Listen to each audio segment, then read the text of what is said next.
Bonjour et bienvenue à ce journal de 7 heures à la une de l'actualité de ce samedi matin.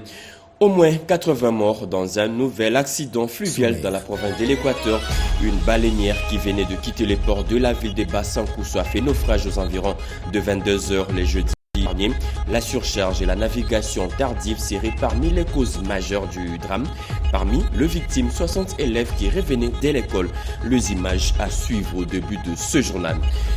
Également, au sommaire de votre 7 heures, les enquêtes sont déjà en cours après l'incident ayant retardé l'atterrissage de l'avion présidentiel à l'aéroport international de Djili. Une mission d'enquête était hier sur place pour plus de renseignements. Le premier résultat de ces enquêtes sont attendus le mardi 16 septembre prochain. On en parlait dans ce journal. Et enfin, deux scènes des chaos enregistrées le mardi dernier au stade de Martyrs après la défaite de l'RDC face au Sénégal. Des supporters en colère ont vandalisé le stade, des gradins dévastés, des sièges arrachés, des vitres brisées et autres infrastructures endommagées. Plusieurs fauteurs des troubles sont déjà aux arrêts et seront bientôt devant la justice. Voilà tout pour le titre. Mesdames et messieurs, encore une fois, bonjour et bienvenue à vous sur nos régions de la radio-télévision nationale congolaise. Je le dis au sommaire, au moins 80 morts dans un nouvel accident fluvial dans la province de l'Équateur. Une baleinière qui venait de quitter les ports de la ville de Bassankousso a fait naufrage aux environs de 22 heures les jeudis derniers. La surcharge et la navigation tardive seraient parmi les causes du drame, des pratiques pourtant interdites. Parmi les victimes, 60 élèves qui revenaient de l'école. D'autres détails avec Joseph Oscar Mbalkaïch. Énième naufrage d'une baleinière dans la province de l'Équateur. Le bilan est lourd. Plus de 86 morts, dont 60 élèves qui s'apprêtaient à reprendre le chemin de l'école. La surcharge serait à la base de ce naufrage qui a endeuillé plusieurs familles, en croit la société civile locale. L'administrateur du territoire de Bassankousso, Madame Odile Mbela, a confirmé cet accident et dresse ses bilans provisoires. Bon, il y avait une naufrage au niveau du groupement Wakabokeka. Dans l'embarcation, c'était 129 personnes, dont le HD Moïse. 129 personnes. Et quand l'accident s'est fait à partir de 19h, il y avait 8 morts que j'ai trouvés là sur place, dont 5 femmes et 3 hommes. Les 96 personnes rescapées étaient là, les 25 disparus, on ne le voit pas. Dans les 96 rescapés, il y avait 22 hommes, 39 filles, et 12 garçons, 23 filles qui venaient de l'école sans des rescapés. Le 25 disparus, il y avait aussi des élèves qui étaient là-bas pour rentrer l'année scolaire ici à Bassankousso. Les recherches se poursuivent pour retrouver les survivants.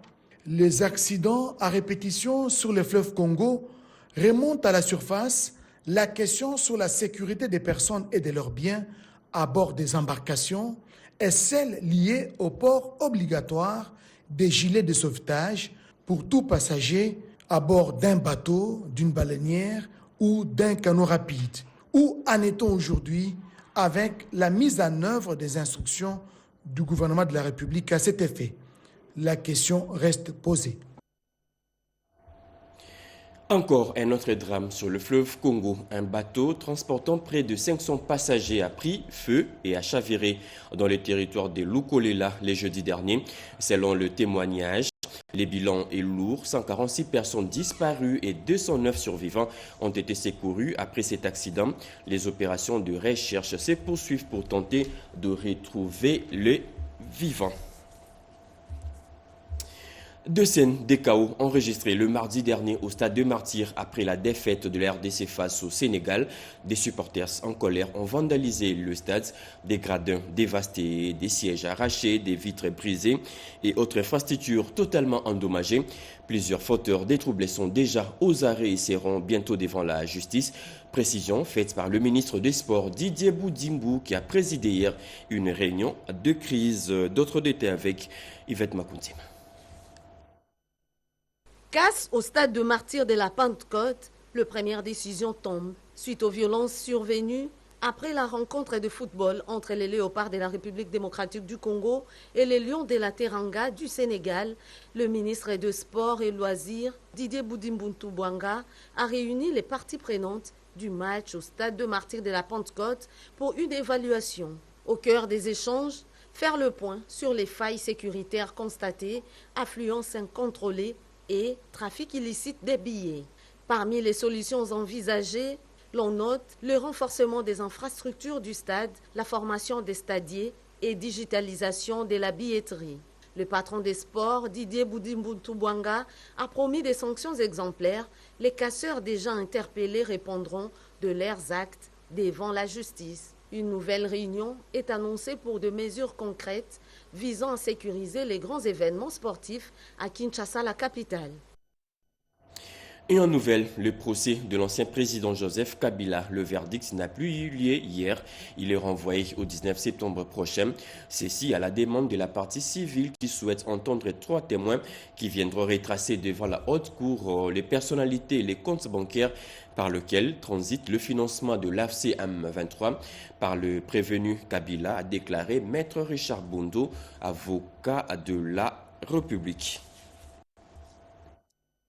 Rentrée parlementaire de la session de septembre est confirmée pour le 15 à 2 ces mois.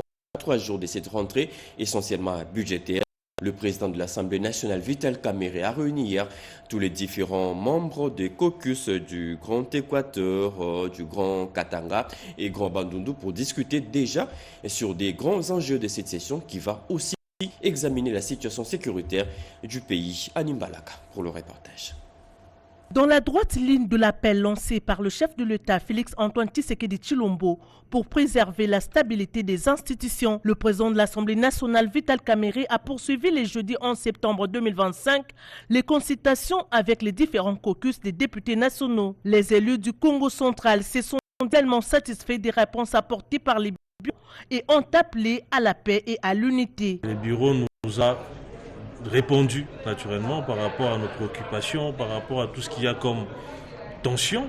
Et les députés sont sortis de cet entretien plus ou moins satisfaits, étant donné qu'il y a eu quand même des concessions qui sont annoncées de la part du bureau. Et ces problèmes, et on passe d'être désamorcés. Nous pouvons que demander à tous les collègues d'être sereins, d'être zen par rapport à la rentrée parlementaire qui s'annonce déjà pour le lundi prochain. Ceux du Grand Kivu, sensibles aux défis sécuritaires, ont invité leurs collègues à faire de la sécurité une priorité en écho à la vision du chef de l'État. Pour leur part, les députés de la Grande Orientale ont présenté les préoccupations et doléances de leur base, exprimant leur volonté d'une collaboration renforcée avec le bureau et les gouvernements. Les élus nationaux du Grand Kasaï ont opté pour la conciliation des vues avec les bureaux dans le but d'éviter la déstabilisation des institutions. Quant aux élus de Kinshasa, ils ont salué l'initiative du bureau visant à apaiser les tensions et ont réaffirmé leur confiance en cette démarche. Enfin, le caucus du Grand Kasaï a pris l'engagement ferme d'œuvrer pour une rentrée parlementaire apaisée, marquant ainsi son adhésion à l'appel du chef de l'État et à la vision d'un Congo uni et stable. Pour finir, les députés nationaux du Congo central ont appelé leurs collègues à la retenue face aux tensions observées à la veille de la rentrée. Cette série de rencontres qui traduit la volonté du président de l'Assemblée et de son bureau de placer l'unité et la stabilité institutionnelle au cœur de cette nouvelle rentrée parlementaire. Notons que la rentrée parlementaire est prévue le lundi 15 septembre 2025 et elle sera essentiellement budgétaire. La marche est encore longue pour mettre fin aux inégalités de sexe en RDC. Les écarts sont criants dans les secteurs de l'emploi, éducation et santé. C'est le résultat du rapport national sur l'égalité du sexe rendu public hier en présence de la première ministre. Judith Suminwa a aussi lancé toujours hier la campagne de vulgarisation de la nouvelle fiscalité. D'autres précisions avec Chimendondo.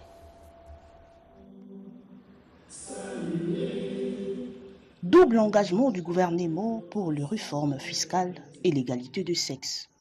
La première ministre Judith Suminwa a lancé ce jeudi à Kinshasa la campagne de vulgarisation de la nouvelle fiscalité directe, une réforme majeure qui a introduit des impôts distincts. L'impôt sur les sociétés, IS, et celui sur le revenu de personnes physiques, IRPP. Objectif, moderniser un système vieux de plus de 50 ans, jugé inéquitable et source de corruption. Avec la réforme de la facture normalisée, dont la généralisation a été lancée en août 2025, le gouvernement ambitionne de rendre le système fiscal de la République démocratique du Congo plus équitable, efficient et performant. Il s'agit donc d'un véritable changement de paradigme qui permettra à la République démocratique du Congo de se hisser au rang des nations qui mettent la fiscalité au service de l'équité et du développement.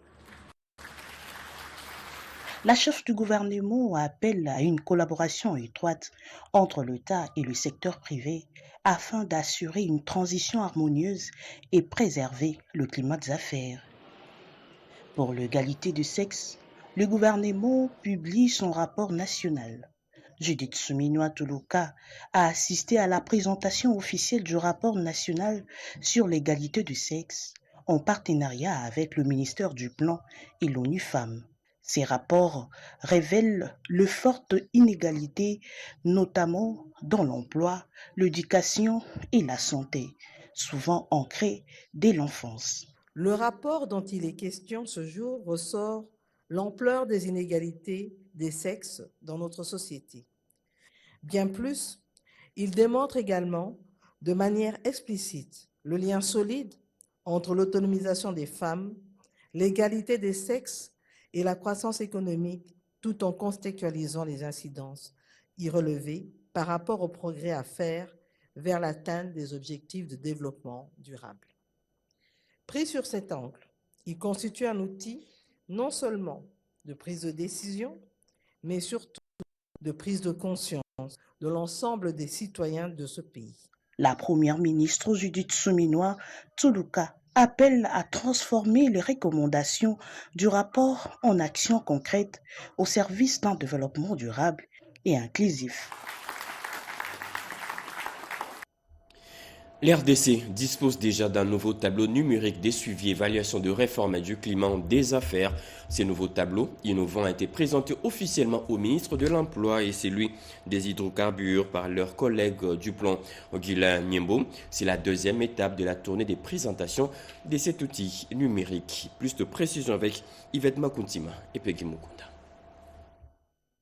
Une première étape, une deuxième, une troisième, ainsi de suite. Le déploiement de l'outil numérique de suivi des réformes du climat des affaires avance à grands pas. Le ministre d'État en charge du plan et de la coordination de l'aide au développement, Guylain Nyembo, a poursuivi avec sa tournée de déploiement du tableau numérique de suivi et d'évaluation des réformes du climat des affaires. C'est un sujet important pour notre pays. Nous avons besoin des grands investissements ici dans notre pays et donc le secteur privé est notre meilleur client aujourd'hui pour nous accompagner dans le développement du pays. Nous voulons aller plus vite parce que des réformes, nous en avons besoin, mais aussi remontrer l'outil qui accompagne ces réformes-là que nous avons mises en avant. Donc nous voulons surtout envoyer un message fort au secteur privé pour qu'il sache que nous sommes à l'œuvre et que chaque ministre réformateur est concentré à travailler sur les réformes qu'ils attendent pour qu'on puisse encore avancer et leur permettre d'encore dépenser dans les investissements dans notre pays. Après les ministères de la Justice et de l'Économie nationale, l'outil a été présenté au ministère de l'Emploi et du Travail et celui des Ressources hydrauliques et électricité. Les deux ministres concernés ont salué cette innovation qui renforce la crédibilité des engagements gouvernementaux auprès des investisseurs. Ce qui m'a beaucoup intéressé, c'est parmi les 3 réformes qu'on a laissées, pencher notamment le projet du décret qui va mettre en place un conseil supérieur de l'emploi, notamment on va parler d'un contrôle unique qui doit être déclenché et ensuite sur la révision du Code du travail. Bénéficiant de l'accompagnement de la cellule climat des affaires de la présidence de la République, ce tableau permet de suivre en temps réel la mise en œuvre des réformes clés du plan national stratégique de développement 2024-2028. Il marque une avancée vers une gouvernance axée sur les résultats, la transparence et la performance. Le régulateur de pays d'Afrique australe sont à Kinshasa pour un atelier. Ensemble, ils vont tenter d'élaborer une nouvelle stratégie pour l'économie numérique. Des travaux ouverts par le président de l'autorité des régulations des postes et télécommunications de la RDC, comme nous dit Guma Tundu. L'autorité des régulations des pays d'Afrique australe se penche entre autres sur l'élaboration de la stratégie pour l'économie numérique en vue de combler le déficit d'utilisation du haut débit grâce au Fonds de services universels. Le président de l'autorité de régulation de la poste et des télécommunications de la RDC, M. Christian Katende, a salué les efforts conjoints des pays membres pour la promotion de l'inclusion numérique. C'est une réunion qui porte sur tout ce qui est infrastructure, inclusion numérique, connectivité, et il y a aussi un atelier sur le service universel. Donc cette réunion du groupe de travail 2, comme il est appelé à l'EACO, se tient ici sur une semaine, et les différents sujets que j'ai mis en avant collectivement vont se discuter pour faire avancer la région sur ces problématiques.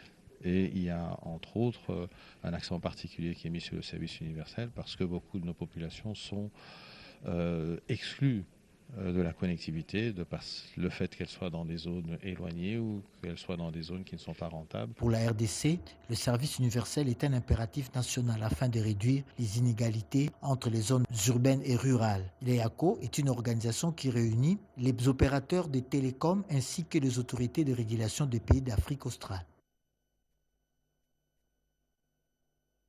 Les effets indésirables de médicaments, 5e cause de mortalité en RDC. Et pour mettre fin à la pratique, des professionnels de la santé plaident pour l'intégration de la pharmacovigilance dans les programmes de la santé publique. Plaidoyer formulé à l'issue d'un atelier de 3 jours qui a réuni les experts de ces secteurs. C'est un reportage de Jean-Pierre Dolodemazo.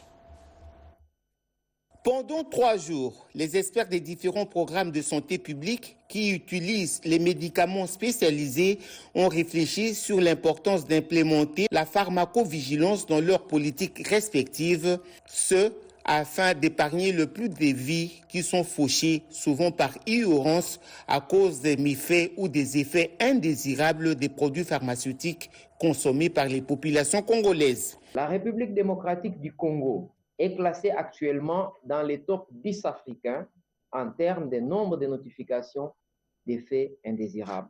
Cependant, nous devons reconnaître que les résultats ne sont pas encore à la hauteur de nos attentes.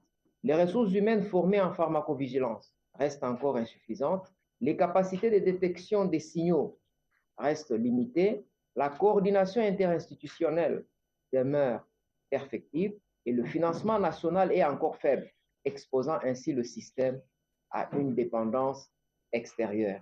Le directeur pays SLL, le professeur Sengui Pierre, parle des statistiques inquiétantes dans le monde. Les médicaments tuent beaucoup. Et malheureusement, on ne le sait pas parce que quelqu'un qui a pris un médicament qui présente des effets indésirables, il vient avec des vomissements, des convulsions ou bien des problèmes de cœur.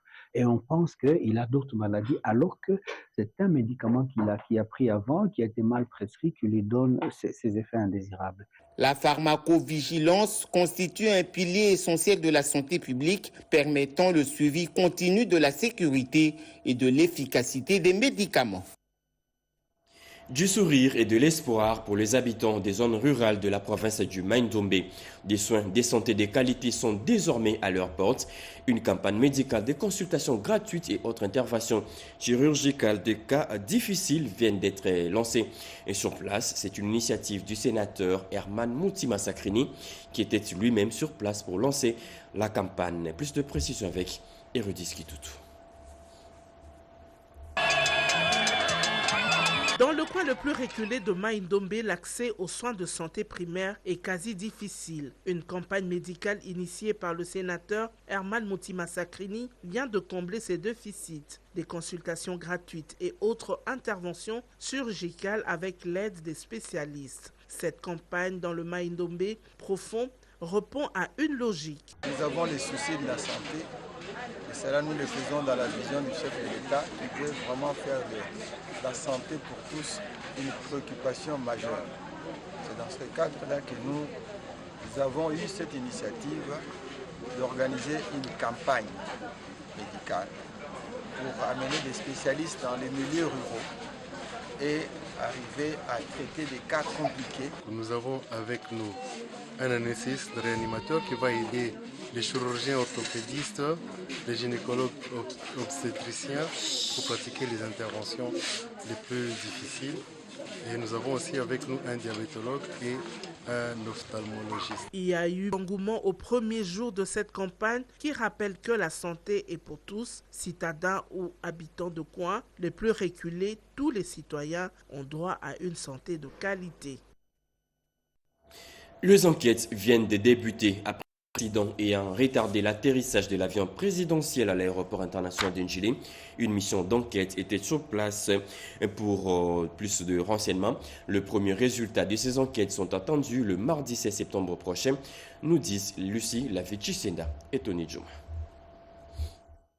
Les sérieuses perturbations constatées jeudi à l'aéroport international d'Ndjili lors de l'atterrissage de l'avion présidentiel ont conduit ce vendredi 12 septembre une mission d'enquête pour déterminer les responsabilités et de faire rapport au conseil d'administration. Le président du conseil d'administration, le professeur Trifon Kinkemulumba, qui a interrompu les vacances parlementaires, s'est vite rendu dans les installations aéroportuaires pour voir avec la mission d'enquête des administrateurs ce qui n'a pas marché. Ensemble, ils ont visité les groupes électrogènes, les ondulaires, le matériel de balisage, la tour de contrôle. Tout a été visité, en plus de la réunion d'échange avec les cadres de commandement de l'aéroport international d'Ndjili.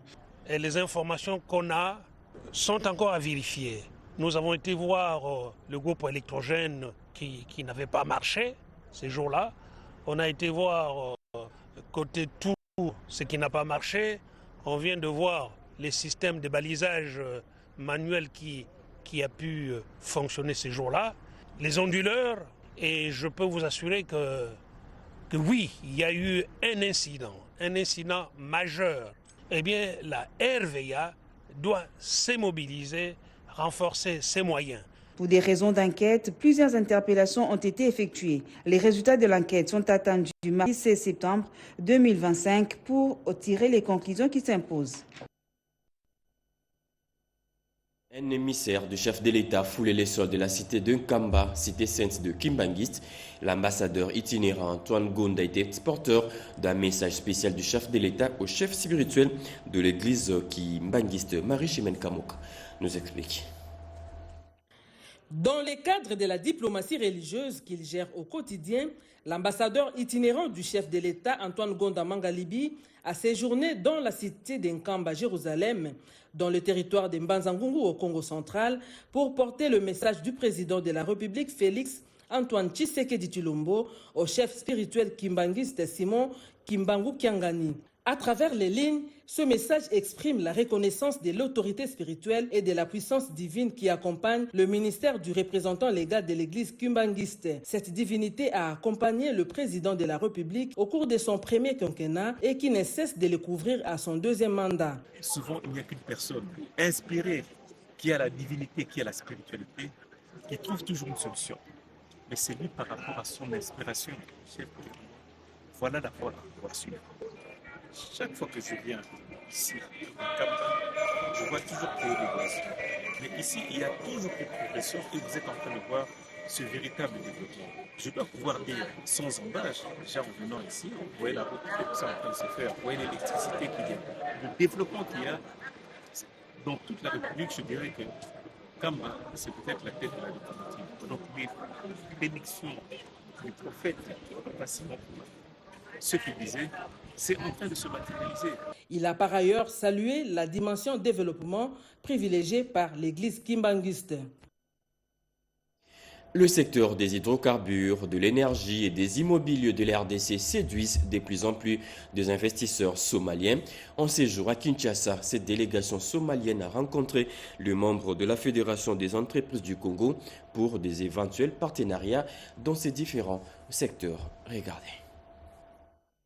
La Fédération des entreprises du Congo veut relancer son partenariat avec les institutions sœurs deux pays d'Afrique. Raison de cette grande réunion avec une forte délégation des hommes d'affaires somaliens œuvrant au Kenya, au Soudan et en RDC. L'objet de cette rencontre, c'était les opportunités d'affaires que notre pays offre. Comme vous savez, le Congo est un pays qui a beaucoup de potentiel, notamment dans des secteurs tels que l'immobilier, l'énergie et d'autres secteurs. Alors les hommes d'affaires somaliens sont ici depuis longtemps. Ce qu'ils avaient souhaité, c'est maintenant formaliser un peu les liens avec la FEC en tant que secteur privé pour pouvoir discuter notamment des relations avec le gouvernement, les plaidoyers, l'environnement des affaires. Bien sûr aussi, après cette réunion, il y aura des relations entre les entreprises respectives. Et au niveau de la FEC, nous saluons ce genre de rencontres puisque ça va pour créer de l'emploi et aller dans le sens de développer notre pays. La diaspora somalienne s'est déployée dans beaucoup de pays africains. Ils ont créé des affaires. Ce qui les intéresse ici, c'est notamment le secteur des hydrocarbures, le carburant. Le secteur de l'énergie les intéresse, le secteur de l'immobilier. Ils sont déjà actifs dans ces secteurs. C'est cette diaspora très active dans d'autres pays qui maintenant veut aussi au Congo. Par l'ambassadeur somalien en poste au Kenya. Fin aujourd'hui de la signature de la nouvelle règlement intérieur de l'Union sacrée de la Nation par ses sociétaires. Hier vendredi, le ministre de Relations avec le Parlement, la ministre des Affaires sociales et la ministre des Affaires foncières et autres personnalités ont défilé au secrétariat permanent de l'Union sacrée pour procéder à la signature de cette nouvelle charte. Robert Ndaye et Turbo Chimanga pour d'autres détails. À 24 heures de la clôture de la signature de la charte et du règlement intérieur de l'Union sacrée de la Nation, une ambiance électrique règne au siège du secrétaire permanent de la plateforme présidentielle. Les responsables politiques, gouverneurs de province, ministres et mandataires affluent pour apposer leur signature sur ce document. Ce vendredi 12 septembre 2025, la ministre des Affaires foncières, Onej Nsele Guilando, ministre de Relations avec le Parlement, et F. Bazaïba, ministre des Affaires sociales, et d'autres figures emblématiques comme Adolphe Lomano, sont venus renouveler leur engagement et leur loyauté au chef de l'État et haute autorité politique de l'Union sacrée de la Nation, Félix Antoine Tshisekedi Tshilombo. Le secrétariat permanent nous a conviés à cet exercice républicain pour témoigner de manière solennelle en mon nom propre et au nom du parti politique agissant pour la République, AREP, et de notre regroupement l'ANB, à nous de bâtir le Congo, notre loyauté indéfectible, que les militantes et les militants de notre famille politique sont tous rangés de manière unanime derrière le chef de l'État. La foule enthousiaste et déterminée a envahi le siège avec des chants et des slogans de Félix Antoine Tshisekedi Tshilombo, témoignant de l'engagement de partisans de l'Union sacrée de la Nation à la vision du chef de l'État, Félix Antoine Tshisekedi Tshilombo. Tous sont déterminés à accompagner la vision du président de la République et autorité politique de l'Union sacrée de la Nation. Tous unis pour écrire une nouvelle page de l'histoire. C'est dans l'Union sacrée, c'est la force, c'est les deux parts du chef de l'État, tous regroupés autour de lui pour donner la force et la puissance de sa politique à partir de l'Union sacrée. Notre pays est pratiquement sur une phase très décisive. Vous l'avez suivi vous-même, les chefs de l'État n'aménagent aucun effort pour réunir tous les fils et les filles de notre pays afin que nous puissions bâtir ensemble notre cher et beau pays. Le secrétaire permanent de l'Union sacrée de la Nation, le professeur André Mbata Betoukoumé Soumangu, insiste, la loyauté et la discipline ne sont pas négociables et constituent l'arme fatale de l'Union sacrée de la Nation. Et puis, ces communiqués de la Régie des eaux avant de nous séparer, la perturbation dans la desserte en eau potable. La Régie des eaux, direction régionale Kinshasa-Ouest, informe ses abonnés de parties centre et ouest de la ville que ces deux usines de traitement d'eau de l'ozone, module 2 et d'Engaliema sont en arrêt suite à une fuite provoquée cette nuit par les engins de l'entreprise chinoise Witech au niveau du rond-point Moulard. Par conséquent, des perturbations sont observées dans la desserte en eau potable dans le quartier commune ci-après, Montfleury, Makampane, Gombe, Bumbu, Barumbu plutôt, Joli Parc, Kintambo, GB, Jamaïque, Bumbu, Kinshasa, Lingwala, Ngiringiri, Kasavubu et Bandal. La Régie des eaux présente ses excuses aux abonnés concernés et elle rassure que ces équipes d'intervention sont à pied d'œuvre pour le rétablissement rapide de la desserte. Et voilà, c'est fini pour ce journal de 7h, mesdames et messieurs. Ce journal a été coordonné par Pati Tondouango, réalisé par Jonathan Mobalama Mamita Bangoulou. La partie technique a été assurée par Jean Ginté Kalievin Yuba. Merci de nous avoir suivis. Prochain rendez-vous de l'actualité, c'est à 13h30 avec Paulette Lumba. Bon début de week-end à toutes et à tous. Au revoir.